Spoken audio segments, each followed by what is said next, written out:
저희 살인자의 기억과 이제 마지막 발표를 맡게 된 경영학과의 김진석이라고 합니다. 저희 조는 불교학과 이병윤, 중앙중문학과 정모경, 그리고 사회복지학과 박유린, 그리고 저 이뤄진 4명이서 조를 이루고 있습니다. 먼저 발표에 앞서서 목차부터 설명드리도록 하겠습니다. 저희는 제일 먼저 작가 소개, 그 다음 이제 본문으로 들어가서 등장인물 소개, 줄거리, 그리고 마지막으로 이제 결말을 말씀드릴 거고요. 저희가 이제 조사한 이 살인자 기억법에 대한 작품 특징도 말씀드리고, 마지막으로 조원들이 감상평을 여러분들한테 말씀드린 후에 질의응답을 진행할 것입니다. 제일 먼저 작가 소개로 요 살인자의 기억법을 쓰신 작가님은 김영하 작가입니다. 김영하 작가님은 1995년 겨울에 대한 영상으로 등단하셨고, 이듬해 장편소설 나는 나를 파괴할 권리가 있다로 제1회 문학동네 작가상을 수상하셨습니다. 젊은 작가 세대를 대표하는 소설가로 유명하시고요. 이 김영하 작가님이 작품들을 보면은 대부분 이제 도회적이고 깔끔한 성격을 지니고 있습니다. 대체로 간결하고 직관적인 문장을 사용하신 게 이제 이 작가님의 특징이고요.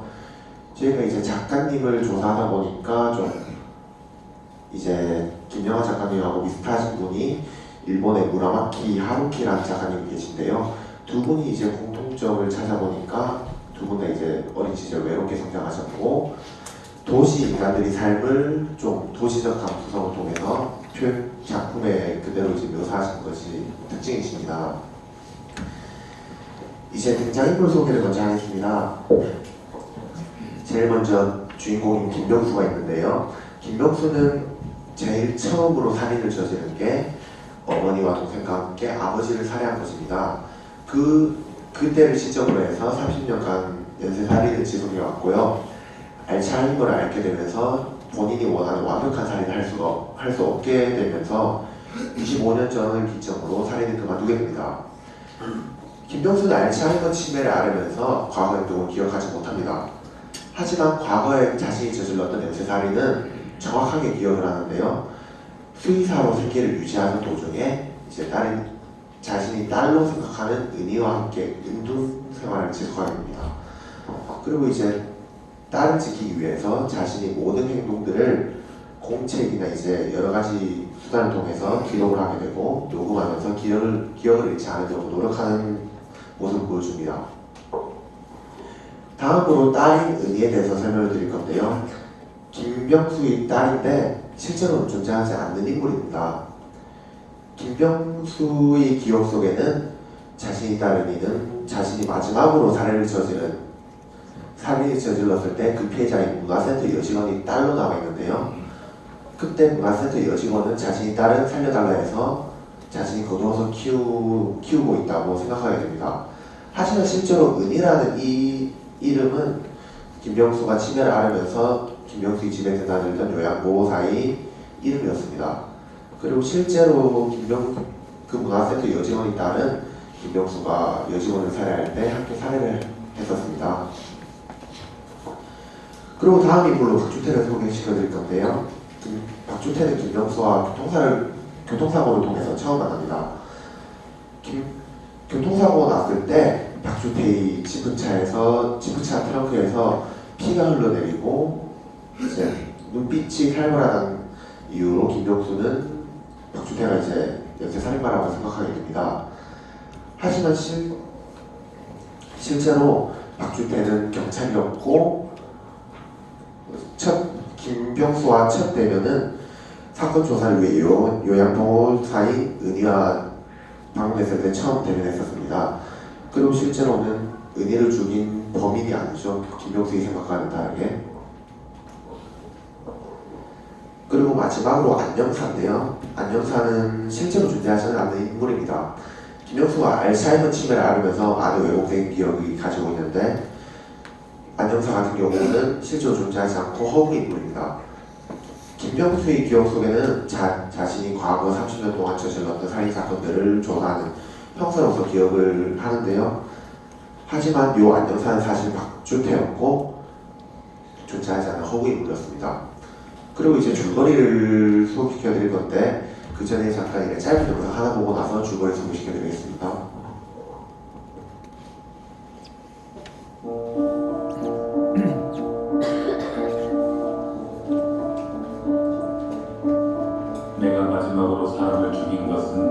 벌써 25년 전, 아니 26년 전인가 하여튼 그쯤의 일이다. 그때까지 나를 추동아님은 사람들이 흔히 생각하는 것 같은 살인의 충동, 변태 숙욕 따위가 아니었다. 아쉬움이었다. 더 완벽한 쾌감이 가능하리라는 희망. 희생자를 묻을 때마다 나는 이렇게 되뇌곤 했었다. 다음엔 더 잘할 수 있을 거야. 내가 살인을 멈춘 것은 바로 그 희망이 사라졌기 때문이었다. 일지를 썼었다. 냉철한 복귀, 뭐 그런 게 필요했었던 것 같다. 뭘 잘못했는지, 그래서 어떤 기분이었는지를 적어놓아야 그 시술을. 나는 꽤 오래 시 강좌를 들었다. 강사는 여러 번 나를 웃겼고 내가 쓴 시를 두 번이나 영화의 예약을 잡았다고 전화를 걸어왔다. 내가 소리소리 지르며 말을 했더니 승희는 요즘 자꾸 넘어진다. 자전거를 타다가도 넘어지고 돌뿌리에 걸려 전화를 거는 방법이 갑자기 떠오르자 통화 버튼을 먼저 누르는다.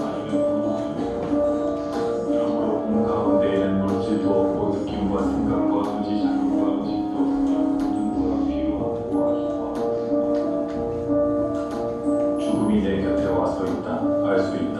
나는 곧 죽을 것이다.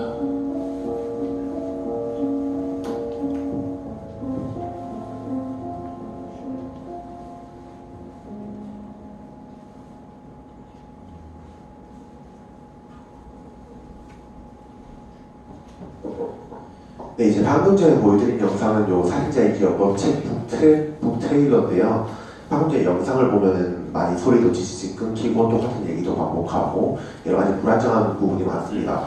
이것이 이제 김명수가 알츠하이머 치매를 앓으면서 겪고 있는 심리 상태를 너무 잘 표현했기 때문에 제가 방금 이 영상을 틀어드린 거고요. 이제 줄거리를 제가 설명을 드릴 건데 이제 방금 전에 영상에 그 표현된 그 심리나 이런 거를 참고하시면서 들어주시면 감사하겠습니다.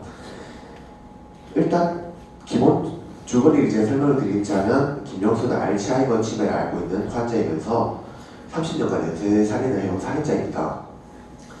그는 25년 전 문화센터 여직원 살해를 마지막으로 더 이상 살해를 하지 않았으며 여직원이 자신의 딸을 살려달라고 애원하였기 때문에 은혜를 거둬서 키우기 시작합니다.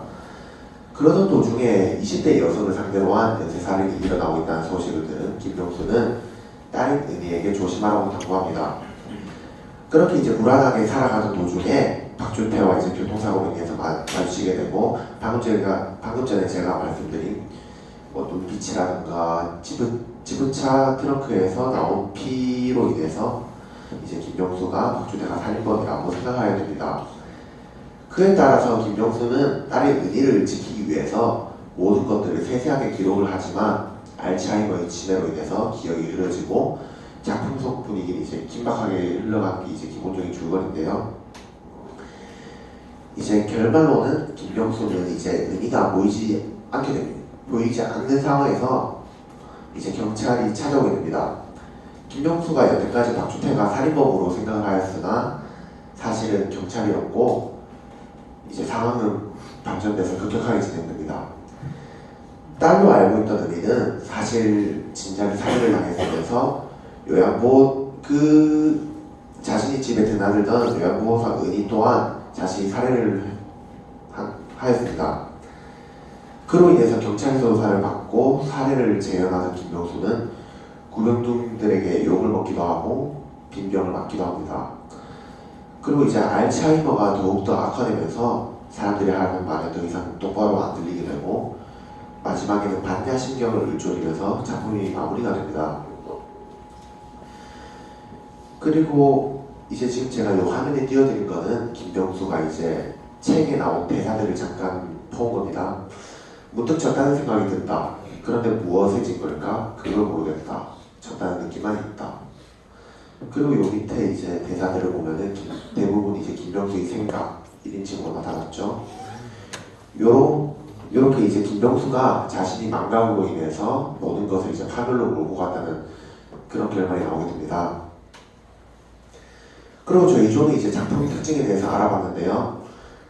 일단 시점이 다른 소설들과는 다르게 좀 특징으로 보자면 1인칭 주인공 시점입니다.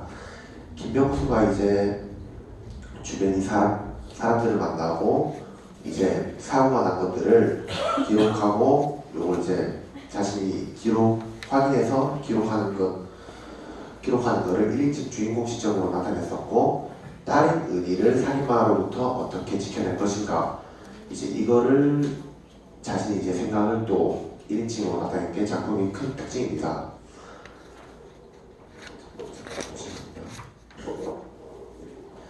그리고 이렇게 이제 많은 김병수가 죄송합니다. 잠시만요.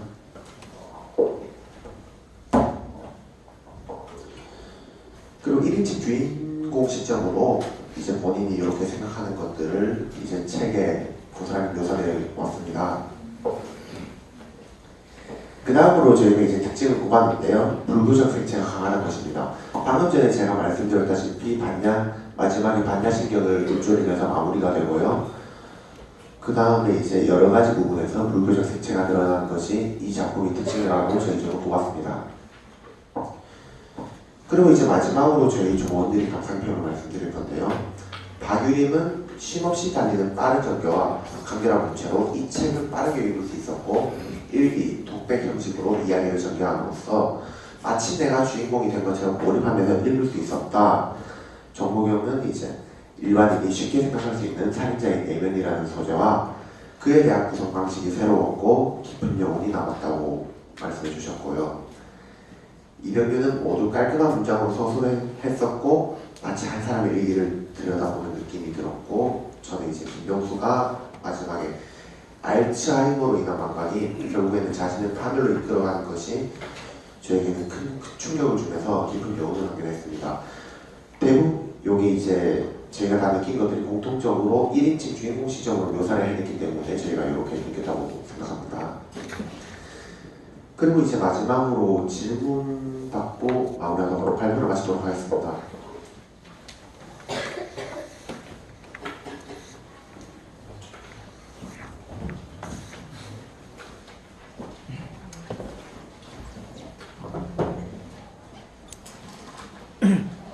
자, 질문해주세요. 질문. 마지막이라 그랬는데 질문을 다 안 하시려고 그러네.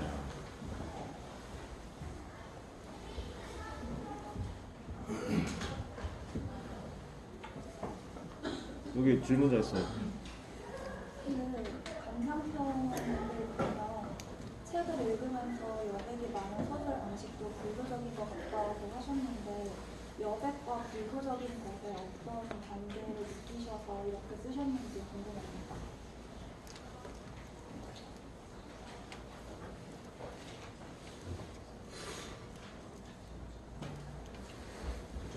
다시 한 번 좀 말씀해 주시겠어요?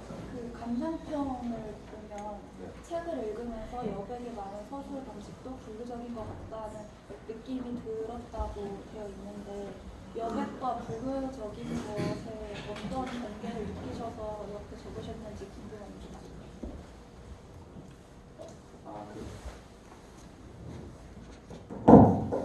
여백이 많다는 점에서 불교적인 느낌이 받았다는 거는 보통 불교 그 본전을 보면은 세리공과 본인 색과 다르듯이 이런 식으로 표현이 되는데, 긴 말을 표현하지 않고 자신의 심리 상태를 여백으로 표현함으로써 그 남는 부분을 다시 생각하는 부분에서 불교적으로 느껴서 그 여백에 대해서 불교적으로 느꼈다고 감상평을 적었던 것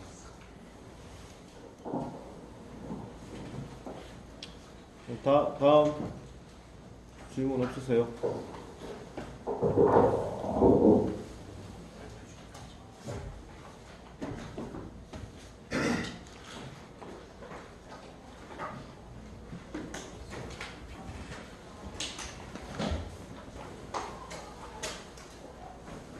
없어요. 제가 질문을 한 2가지 정도 드릴게요. 김병수에 말했어요.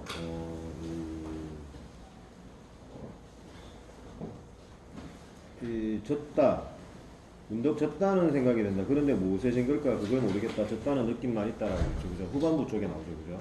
후반부 쪽에 나오는데, 여기서는 그냥 싸움에서 패배했다라고 이렇게 진술하셨는데, 그렇다면 여기에 담긴 함의가 그냥 발표하신 내용이 그냥 김병수와 박주태의 그냥 그런 대결인가요? 그 대결에서 패배했다는 의미인가요?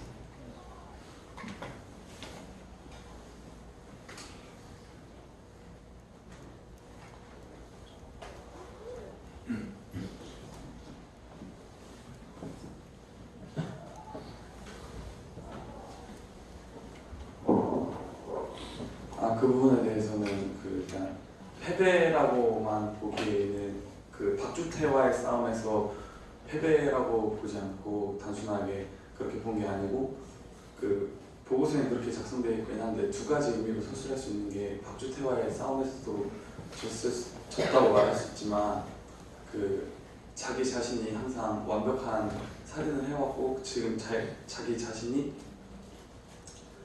지금까지 망상하고 있었다는 점에서 그 자신이 지금까지 행해왔던 행위들이 모두 허망함을 알게 됐을 때 그 허탈함을 표현하면서 패배를 말했다고 또 생각을 했습니다. 그 다음에 한 가지는 마지막 부분에 나오는 부분이 있죠. 그죠? 마지막 부분에 나오는 부분인데 여기도 이 저도 어김없이 소설에 대한 그 공월 반야신경에 나오는 그 구절을 또 인용을 하셨어요. 그러니까 인용을 하셨는데 조금 다르게 공포를 쫓기 위해 해탈과 무의 의미로 읽었다고 해놓고 결말에 가서는 새로운 공이 나타난다고 그랬어요. 그죠? 결말에 가서는 새로운 공이 나타나. 이것은 해탈이 아니다 그랬죠. 근데 이 공은 공포를 느낀다고 그랬어요. 공포. 그죠? 과연 이렇게 어떻게 생각했길래 이 공은 공포를 느끼게 될까? 분명히 앞쪽에서는 이제 패배로 인해 가지고 거기서 밀려오는 뭐 허무함 뭐 이런 것들 때문이라고 대답하셨죠. 그죠? 근데 뒤에 가서는 또 여기에 대한 공에 대한 무한한 공포와 고통을 느끼는데 그게 또 다른 의미의 공이라고 이렇게 적혀져 있어. 근데 그게 지금 이 순간이라고 마지막에 결론을 맺고 있습니다. 그죠? 그럼 이 부분에 대해서 좀 설명을 좀 부탁드릴게요. 이 의미가 어떤 것인지. 네, 질문 잘 받았고 이제 마지막 의미의 이제 공포로 인한 공은 김명수 본인이 알츠하이머 치매로 인해서 많은 것을 이제 잊어버리고 이제 실제로 자기 딸이라고 생각했던 의미마저도 허구 인물이었잖아요. 그렇기 때문에 이제 그 망각으로 인한 공포라고 저희 해석하고 그렇습니다. 그렇다면 내가 까먹었다는 것을 또 기억하는 거 아닙니까, 그죠? 그죠? 내가 그러니까 쉽게 말하면 내가 그 기억이 있었는데 그 기억이 생각이 안 난다라는 것을 내가 기억을 한다는 거죠. 그럼 또 꼬이겠죠, 그죠? 이렇게. 그럼 그걸 가지고 과연 또 공이라고 할 수 있을까요? 이제 요 작품 내에 이제 전체 알츠하이머 치매이기 때문에 치매가 일단 기본적으로 까먹었던 게 이제 다시 떠오르면서 그게 이제 새로운 공포와 두려움으로 작용한다고 저는 그렇게 생각합니다.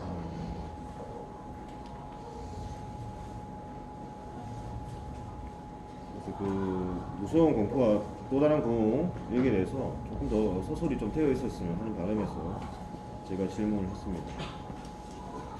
자, 다르신 분들은 없습니까? 네, 그러면 자, 기나긴 6주 동안의 발표를 여기서 마치도록 하겠습니다.